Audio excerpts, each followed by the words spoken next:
This channel does not promote any violent, harmful, or illegal activities. All content provided by this channel is meant for an educational purpose only.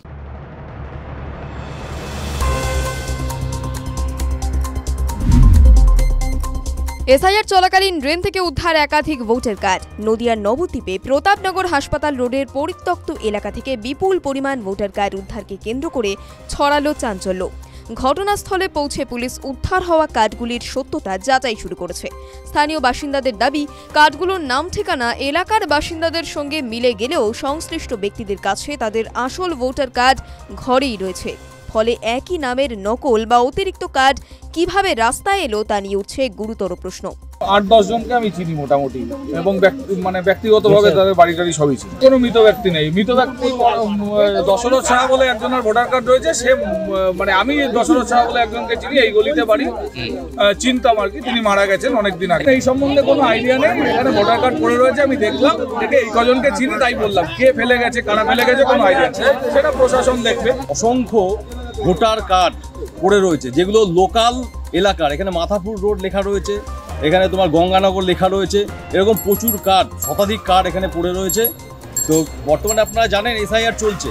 এই মুহূর্তে আমরা দেখতে পাচ্ছি যে এখানে প্রচুর ভোটার কার্ড পড়ে রয়েছে। তার মানে এইভাবেই শাসক দল ভোটে জেতার রসদ খুঁজবে। এরা সব এই সব কার্ডগুলো দিয়ে সব ডবল ভোট দিত, ভোটে দিয়ে ক্ষমতায় রয়েছে। আজকে এখানে পরিষ্কার ধরা পড়লো, এখানে প্রচুর মানুষ রয়েছে, দেখতে পাচ্ছি এখানে হাজার হাজার ভোটার কার্ড এখানে পড়ে রয়েছে। এই কার্ডগুলো কোথা থেকে আসলো? ছিটমহল বিনিময় হয়েছে, কিন্তু সমস্যা মেটেনি।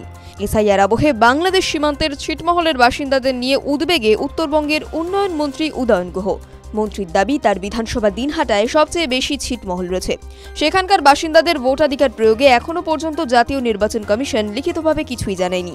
প্রথম পর্যায়ে এই ছিটমহলের বাসিন্দারা এনুমারেশন ফর্ম নিতেই অস্বীকার করেছিল। পরে বুঝিয়ে সুঝিয়ে তাদের দিয়ে ফর্ম ফিল আপ করানো হয়েছে। ছিটমহল, কারণ আমার বিধানসভা কেন্দ্রে সবচাইতে বেশি ছিটমহল এবং ছিটমহল বাসিন্দা। তারা তো প্রথমে বিএলও যাওয়ার পরে ফর্মই নেয়নি, ফর্ম রিফিউজ করেছে, বলে আমাদের সম্বন্ধে কি সিদ্ধান্ত নির্বাচন কমিশনের না জানা পর্যন্ত আমরা ফর্ম নেব না, ফর্ম ফিল আপ করবো। আমি তাদের কাছে গিয়ে বুঝিয়ে তাদের বলেছি যে ফর্মটা নিতেই হবে, কারণ একবার যদি তোমার নাম ওই খসড়া ভোটার তালিকায় না আসে, তাহলে তোমাকে নিয়ে লড়াইটা আমাদের খুব সমস্যায় দেখা দেবে। ওরা আমার অনুরোধে পরবর্তীকালে ওই ভোটার এসআইআর ফর্ম নিয়ে সেই ফর্ম ফিল আপ করে জমা দিয়েছে। কিন্তু আমি বলছি যে মুখে সিইও এসে বলে গেছে, কুচবিহারে যখন এসেছিলেন বলেছেন যে ওদের কোনো সমস্যা হবে না, কিন্তু কোনো লিখিত হবে সেটা কিন্তু আসেনি, এটা আমি বলছি। বাংলাদেশ থেকে কাজ খুঁজতে এসেছিলেন শ্যামল রায় সেই 2010-এ, আর ফেরেননি। সস্ত্রীক ভারতেই থাকার সিদ্ধান্ত নেন, কিন্তু থাকবেন কিভাবে? দালালকে টাকা খাইয়ে বের করেন ভুয়ো পরিচয়পত্র। পাশের গ্রামের এক ব্যক্তিকে ভুয়ো বাবা করা হয়, তৈরি হয় ভোটার কার্ড, আধার কার্ড। 2018 থেকে ভোটও দিচ্ছেন। এদিকে এসআইআর শুরু হতেই নিজের ভোটার কার্ডে উল্লেখিত বাবার বাড়িতে, অর্থাৎ পশ্চিম মল্লিকপাড়ার চিনিরাম রায়ের বাড়িতে এনুমারেশন ফর্ম নিতে যান শ্যামল।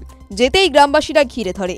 চাপের মুখে শেষমেশ নিজেই অভিযোগের কথা স্বীকার করেন অভিযুক্ত শ্যামল রায়। ঘটনা ধূপগুড়ি মাগুরমারি 2 নম্বর গ্রাম পঞ্চায়েতের। বাড়ি কোথায়? বাড়ি হলো রাধার। জন্মস্থান কোনটা? জন্মস্থান বাংলাদেশ। বাংলাদেশ। এখানে কি করে আসলেন? এখানে আমি 2010 সালে আসছি। কি কারণে আসছেন এখানে?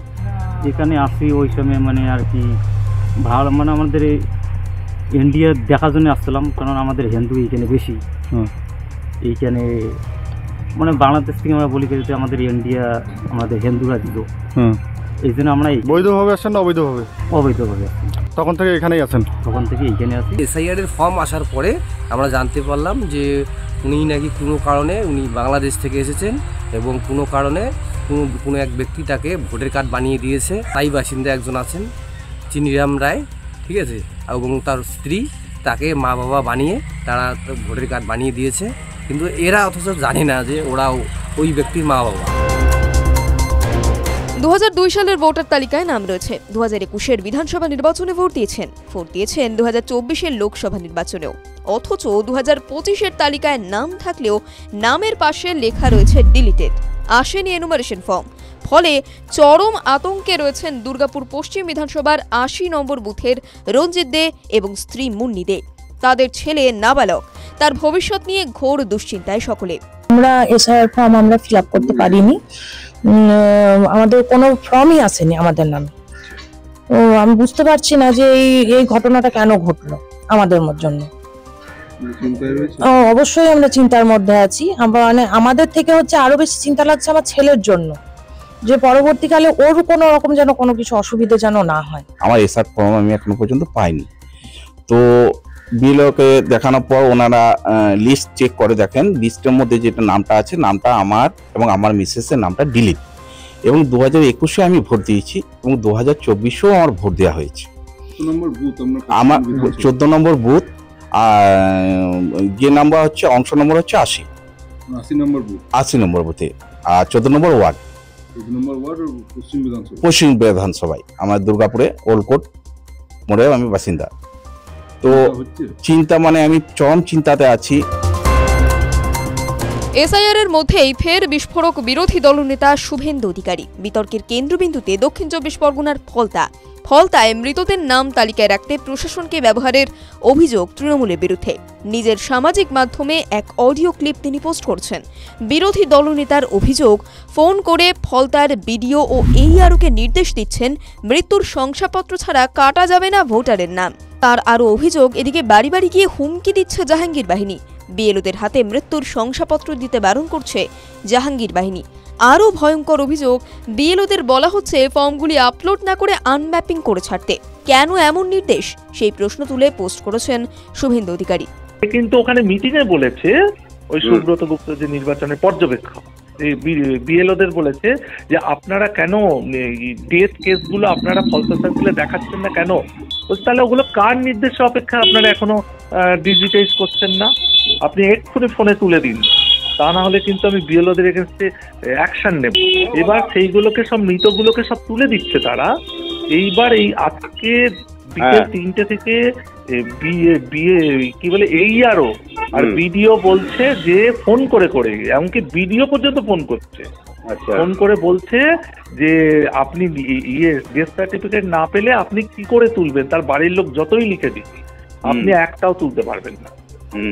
আপনি ডেথ সার্টিফিকেট যতগুলো চাইবেন ততগুলো, আর গ্রামে ঘুরে বলে দিচ্ছে কেউ ডেথ সার্টিফিকেট দিবি না। শাহজাহান যদি তার বন্দুক বাহিনী নিয়ে গ্রামে ঘুরে বলে দেয়, ওর বাড়ি এসে বলে গেছে কোনো ডেথ সার্টিফিকেট দিবে, ও লিখে দিয়েছে কাকার ছেলে। এইবার এইআরও বলছে ওগুলোকে সব আনম্যাপ করে দিতে। এবার কি ম্যাপিং কে করবে বলে সে দেখা যাবে।